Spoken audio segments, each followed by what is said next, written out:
Hi everyone, welcome back to my channel. My name is Mary, and today I thought it would be really fun to try and put a list together of my top 10 favorite books as of 2024 and share it with you guys. I have never done a favorites list, and although I share my thoughts on all books 5 stars to 1 star, I've never shared a list of my top 10 favorite books, and this was incredibly hard to put together, and there are so many books that are like tied on this list with other books. I just went with my heart and what felt right, and I thought it'd be fun to do this, and maybe in a year's time we can refilm it and see if the list has changed, because there are books that I read this year on this list and there are books that I read a decade ago on this list for various different reasons. But overall, all these books have a lasting impact on me,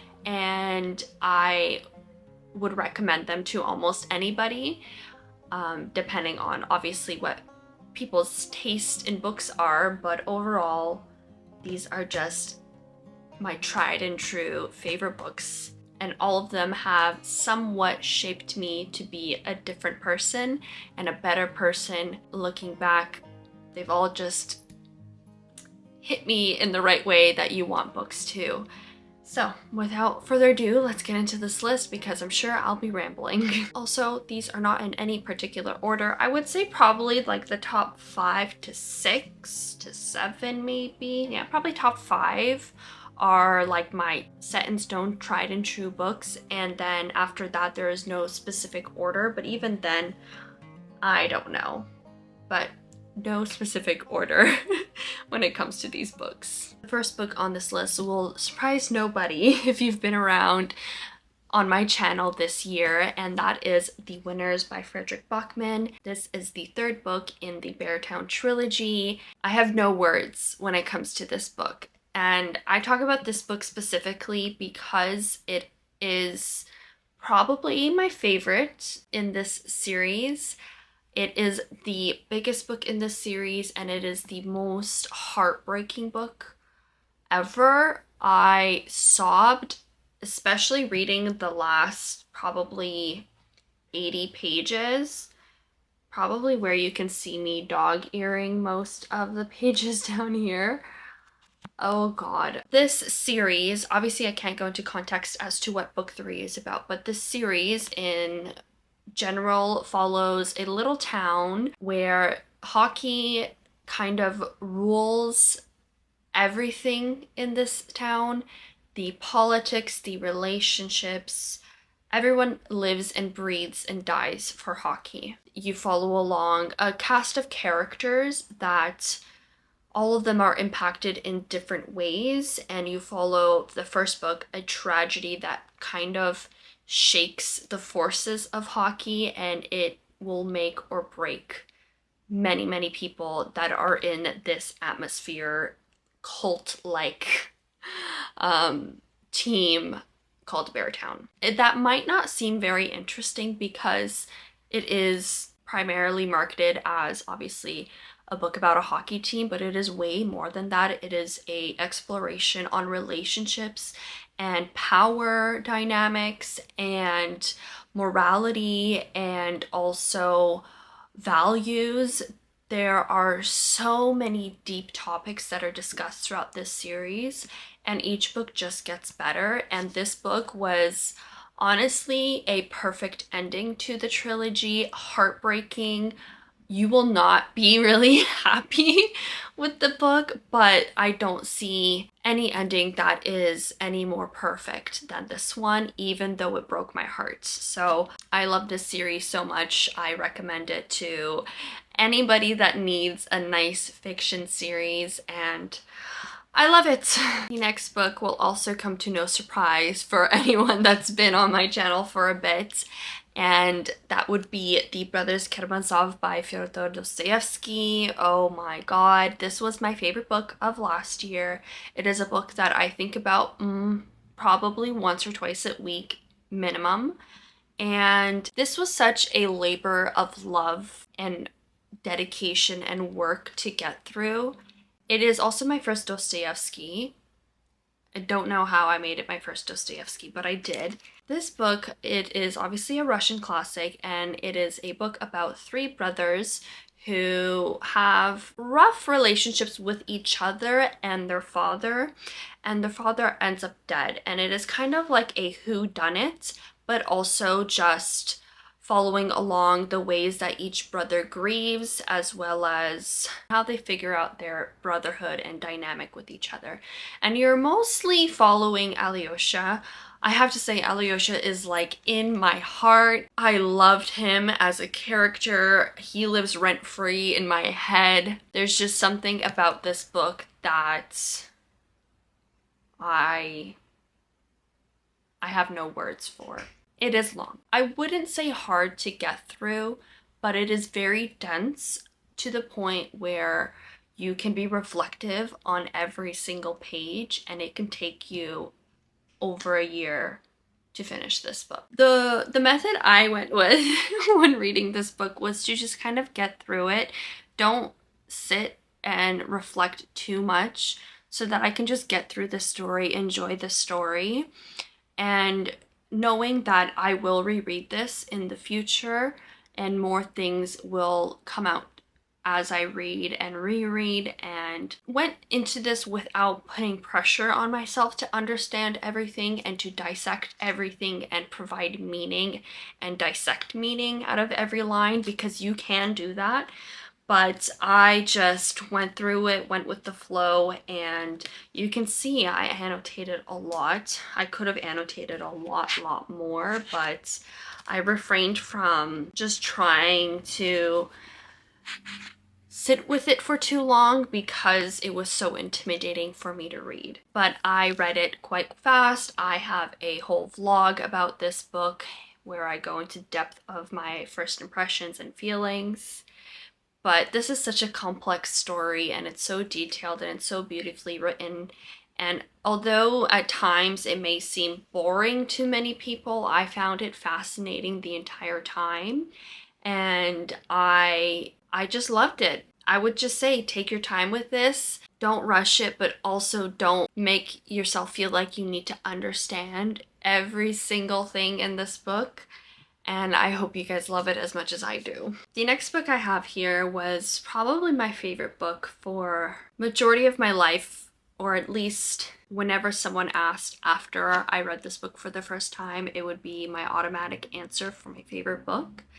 And that is Tuesdays with Morrie by Mitch Albom. This is actually a nonfiction book, but it reads so beautifully and easily, and I read this as a teenager. I believe my sister was the one that introduced me to this book. It was also the first book I think I ever read that dealt with the topic of grief and aging and wisdom that comes with aging, and it shaped the way that I viewed life and values and the way that I live life so much. And it's crazy to me that I read this when I was so young, and it's still something that comes on my mind all the time. I have reread it, but I haven't reread it in years. I do feel like I am due for a reread in the next year, but this is kind of one of those books that shaped me. And when I was hit with dealing with grief, this book really helped me get through that, knowing all the things that I learned from Morrie and from Mitch Albom that have kind of stuck with me. And it's just a wonderful, devastating, and beautiful book. I don't think I explained what this is about.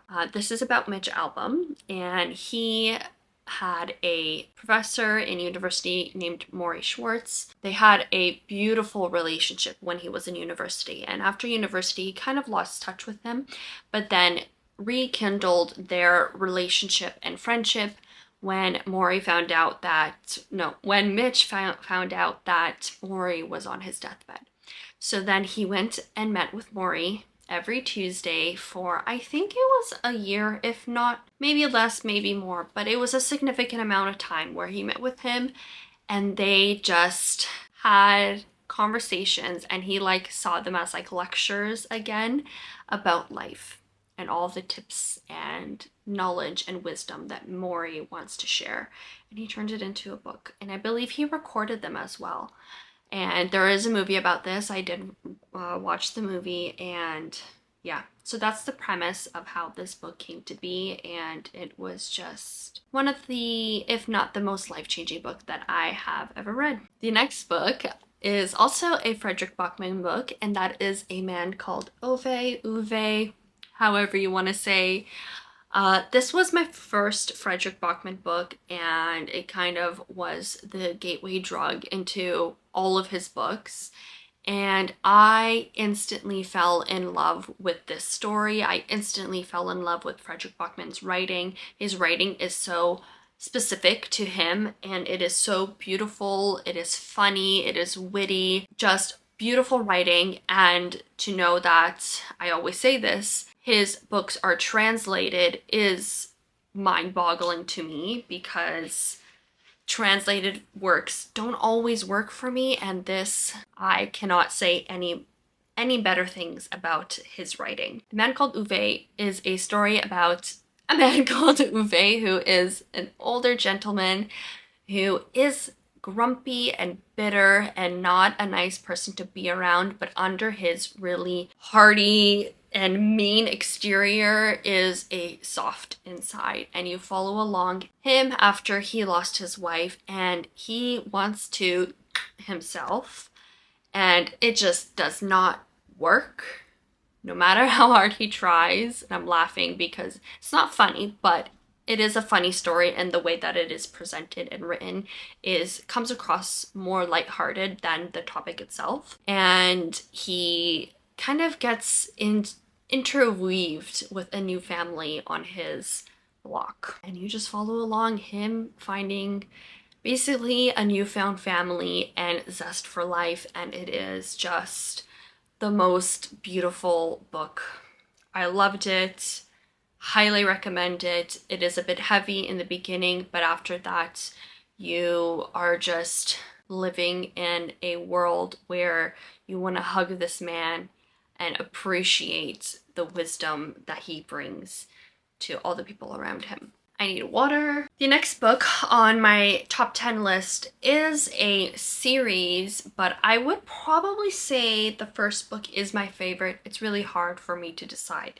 But that is The Simple Wild by K. Tucker. I read this series earlier this year. I binged the entire series in probably less than a week.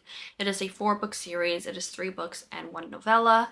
And it is like a contemporary romance series. And this is probably my favorite romance series of all time right now. So the series is about a woman named Kala who lives in Toronto with her mom, and she is estranged with her father who lives in Alaska. And I just wanted to make sure I'm not about to give a spoiler. She learns that her father, Ren, is sick. And so she goes to Alaska to kind of, I guess, rekindle that relationship before it's too late. And you're following along that relationship, all the awkwardness as well as the hardship and the love that is there. And you're also following along Kala kind of relearning herself and who she is as a person. And then also comes in Jonah, who is Ren's kind of right-hand man and also neighbor. And he just disturbs Kala's life. It's so funny. And their relationship is one for the books. I loved it. I loved the series. I don't really have any complaints of this series other than it's too short, and I wish there was more books in this series. I was so sad after I finished the series. I was literally thinking about it every single day for multiple months after I finished it. I don't know.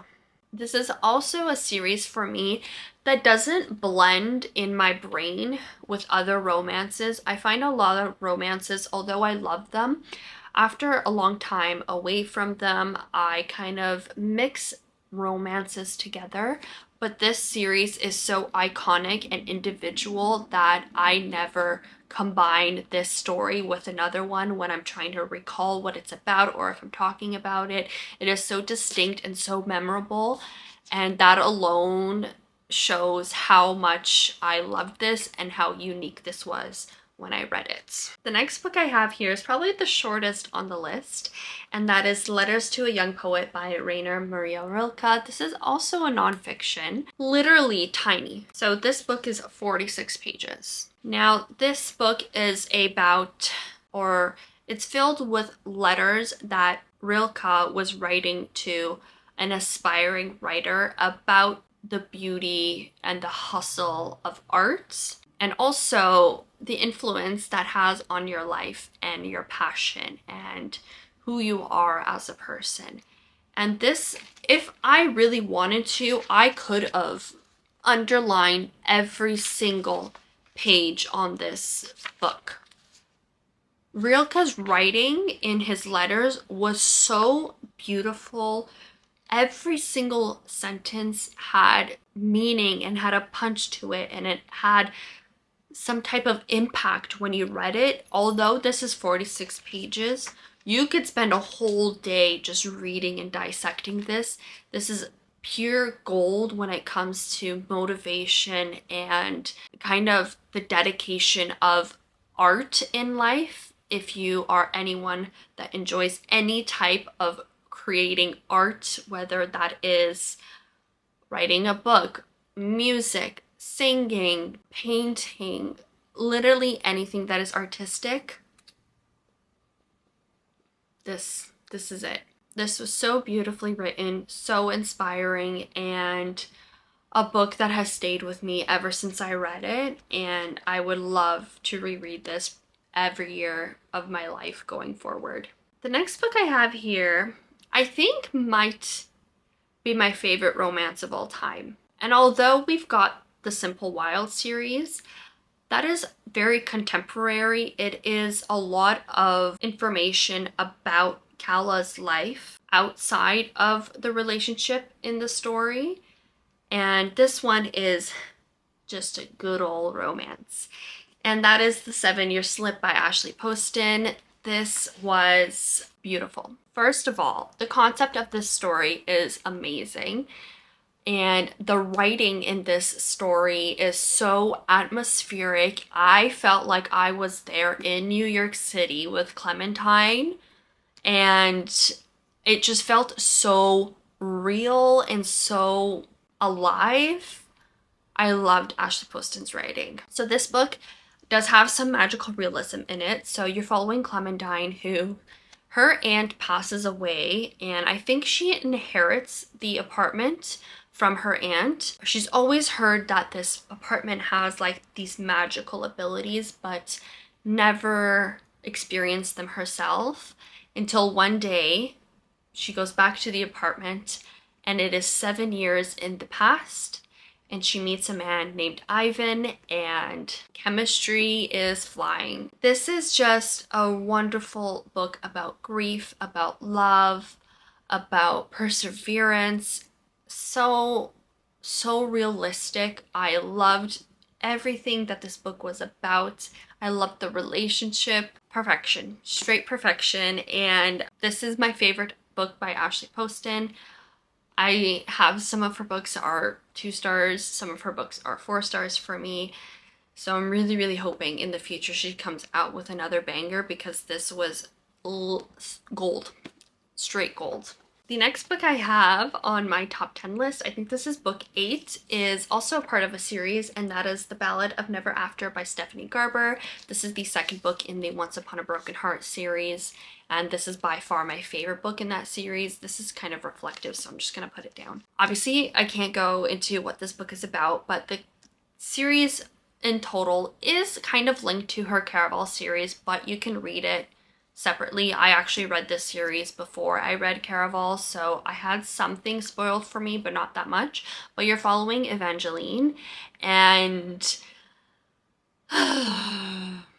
and her story with Jax, the Prince of Hearts, who she makes deals with that may have not been a good decision for her. Obviously, the second book is a continuation of the series, but it is by far my favorite. It was action-packed. It had everything I wanted in a romantasy, and although it is YA, it is so good. And I know some people didn't like this series, but for me, I loved it. And this was also a book I reread, and I still gave it 5 stars after rereading it. It was just so good. This is definitely my favorite YA romantasy series. I haven't had another YA romantasy series that came close. Actually, maybe the Ballad series, but I really enjoyed this one. I have such fond memories with this book. I just loved it. I love Jax. Probably one of my favorite fantasy characters of all time. I adored him. I love this series. And again, I can't really go into much about what this book is about and what it entails, but just know that this is the best book of the series. And I kind of wish it ended here because book 3 was a bit of a tragedy, but this one, amazing. Sorry guys, my camera is dying. The last 2 books on my list are pure nostalgic books that defined me as a young adult. I have just such fondness when it comes to these books, so both of them are just pure nostalgia. I have not reread both of them as an adult yet, but just know that these are 2 series that defined me and who I was starting from a very young age. So the first one is Harry Potter. As is with, I think, many people, it was the first fantasy series I believe I ever read. I might have read Narnia, I'm not completely sure, but it is what I remember reading as a young kid. And I always like to tell this story that the last Harry Potter book I did not read for multiple years after it came out because I just did not want the series to end. That's how much I loved it. I loved this series. I love everything about it. It is really what shaped my reading taste when I was younger and dived me into the fantasy genre. And I think a lot of people experience this too with Harry Potter. If you get it, you get it. If you don't, you don't. The last one is the Georgia Nicholson series. So Confessions of Georgia Nicholson. This was my first ever YA romance series that I ever read. And my sister also introduced me to this series. And this series became my entire personality after I read it. It is a series following a young teenager named Georgia and her life in the UK. And it's filled with boys and friendship and drama, and she loves making lists, and I became a list person after I read this series, and I am still a list person to this day. So if that says anything to you guys, I don't know. And it definitely kind of shaped me really loving romance and the genre as a whole. It doesn't come to a surprise to me knowing that I was obsessed with this series as a younger girl, and I don't really think it was that appropriate for my age group, but we won't talk about that. Those were my 2 last books on my top 10 list.